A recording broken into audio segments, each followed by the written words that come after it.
Hey guys, and welcome to Captain Charlemagne's Models. I'm your Captain Charlemagne, so let's head over to the bench and see what we're doing for today's project. Hey guys, and welcome to part 2 of episode 4 for our building of the Napoleon. So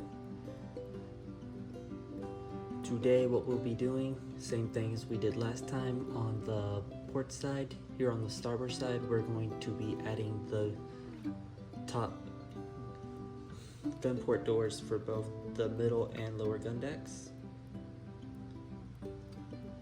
So some of you, I don't know if I mentioned it in the previous episode, but you probably can't see where I'm putting this due to my hand, so I apologize.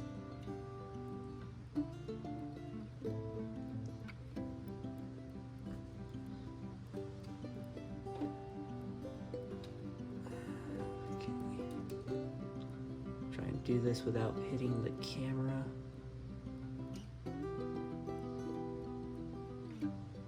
There we go. So the reason why I'm splitting the episodes into several smaller episodes rather than one long, almost hour-long episode is I recently heard back from a viewer who apparently thinks that I'd get more views on a video if I made them shorter rather than how long I normally make them, which normally I would look at that and I'm like, thank you for the advice. However,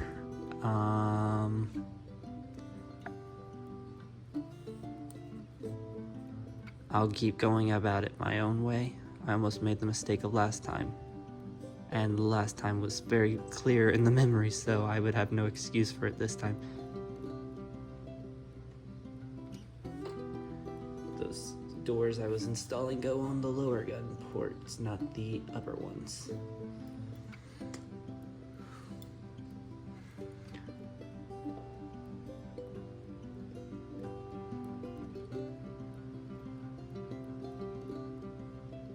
There we go. But I normally look at that with, okay, thank you for your advice, and go about it my own way. I do have to admit, it does come in hand. That advice does come in handy when you have a lot of stuff to do and don't have time to just go and put all those different videos for the different parts that you've done together. So to give enough content to use for a couple of weeks definitely comes in handy.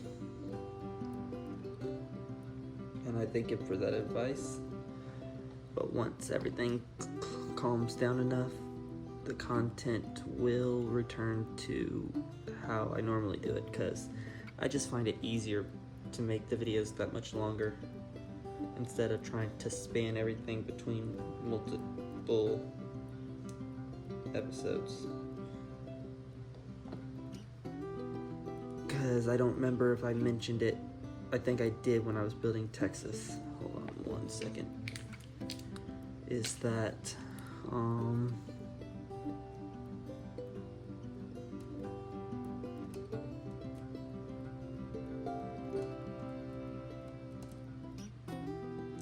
we go. Is that unlike some modelers, I just can't do the whole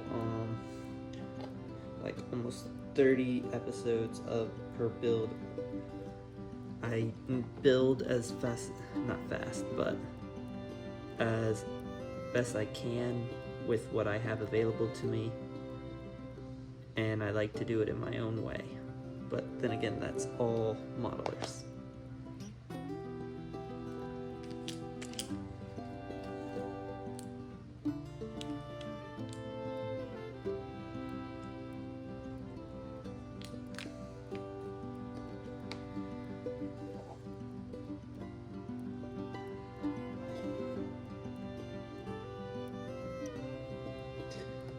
All have their own way of doing things.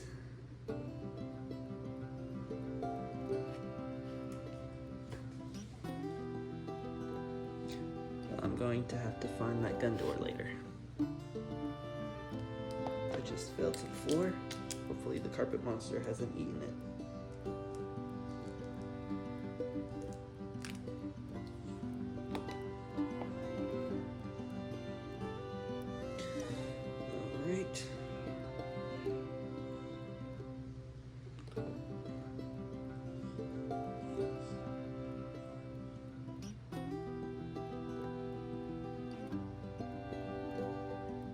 Alright.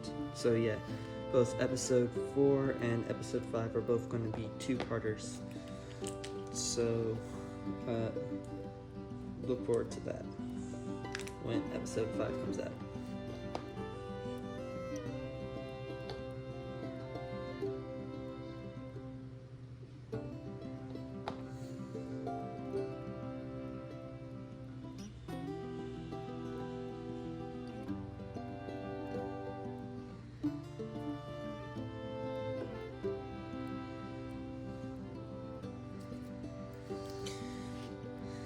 Get that blue web away from the model real quick.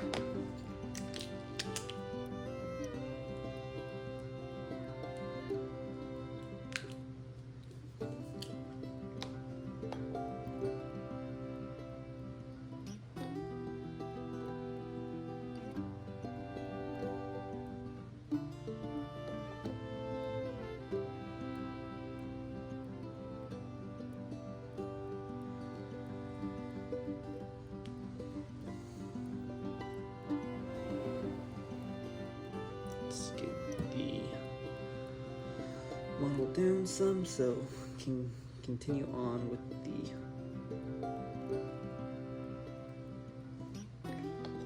lower gun ports.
door for the lower side, so I'll have to go and hunt that down later. See if I can locate it.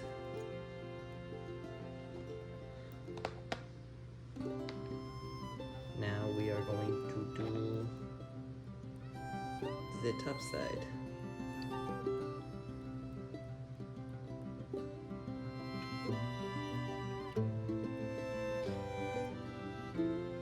So I will admit, I've tried looking into the history of this ship because I'm quite interested in knowing her history. So I know she took part in the Crimean War, and I think I forget if she took part in another one.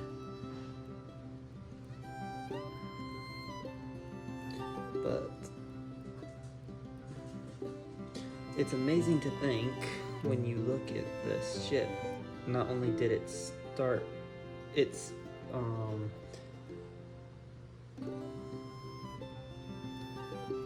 it's almost as important as HMS Dreadnought in the sense that she ushered in a whole new era for ships.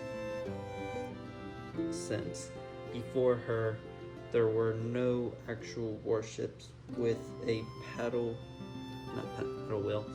with a steam engine or a screw propeller, and then she comes along and she just changes everything. Following her coming into service, almost every other country starts pretty much getting ready to abandon just straight up building sail powered warships and starting to go into steam power. I know the American Navy had steam and paddle wheel warships, but both France and Britain would go on to pretty much start up a whole naval arms race that pretty much turned the entire fleet of warships they had before obsolete, just trying to bring as many or convert existing tonnage that's on the stocks to steam power.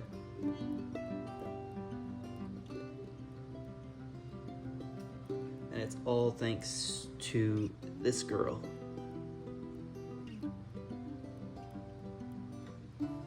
That it happened. But it also goes to show just how far the development of warships went on in the period of that time. I think Drakenafel has a video on it called Sail to Steam, and how around after the Napoleon came into service, warships went through 6 developmental stages. In a point that I don't know the distance between the ranks of lieutenant and captain, but it pretty much was, what was it he said in that video? That ships launched as brand new, being obsolete before their new lieutenants had even reached captain. So that definitely goes to show just how fast stuff was changing.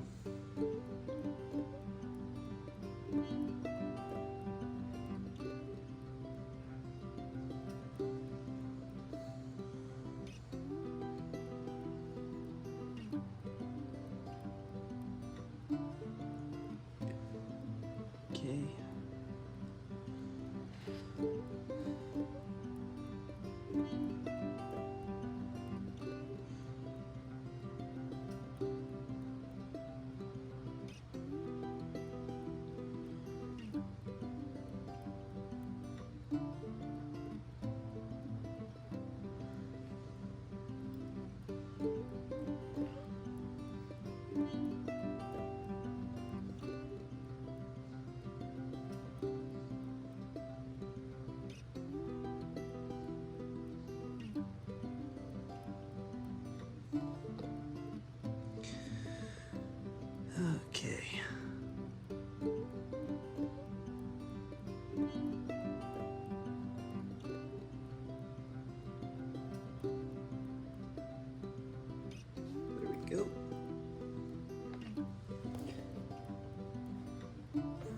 scooting this further down so I don't have to worry about knocking the camera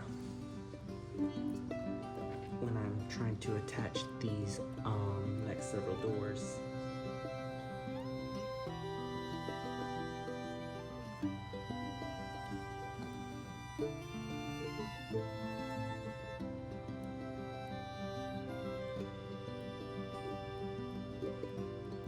Okay.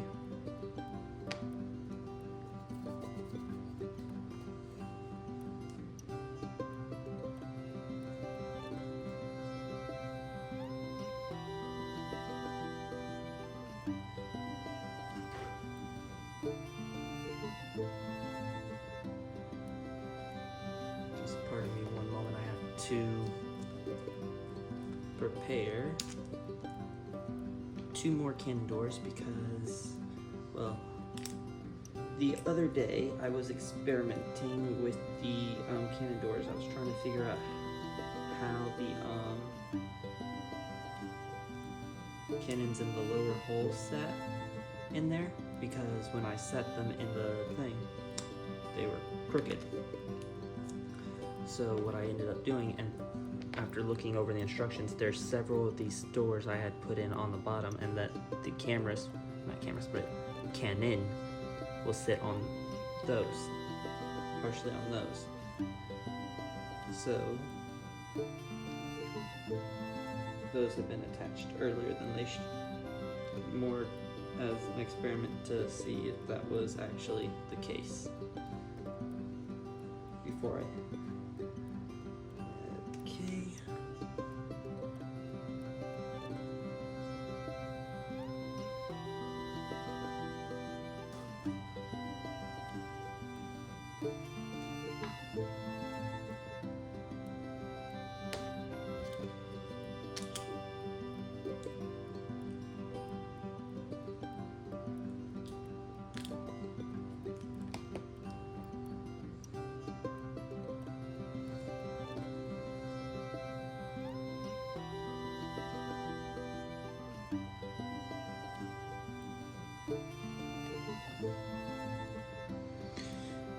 Okay.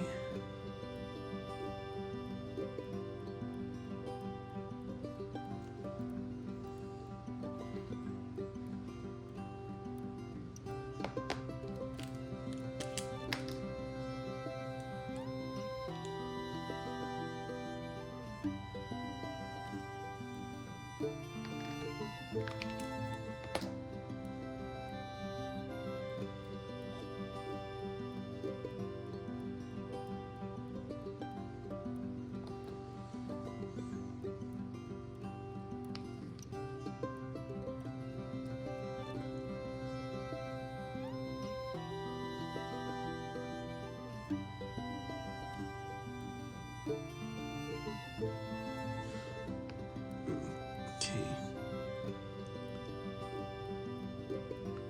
Okay, you stay.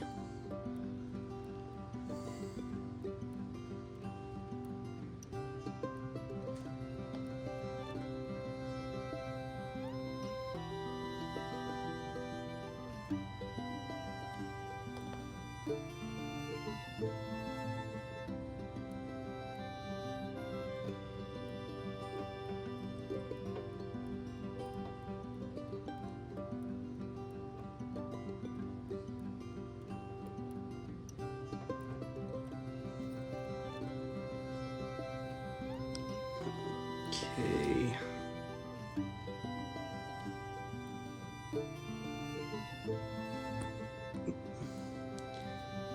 And there we go. All the cannon doors are on. And that will conclude the second part of episode 4. So I'd like to thank you all for joining me today. I hope you all have a nice day. I hope you all have a nice week. If you wish to stay up to date on anything going on with the build, then do please hit that bell icon to be notified of any future updates. I shall see you all in part 5. And this has been Captain Charlemagne, and I'm signing off. Ta-ta, everyone.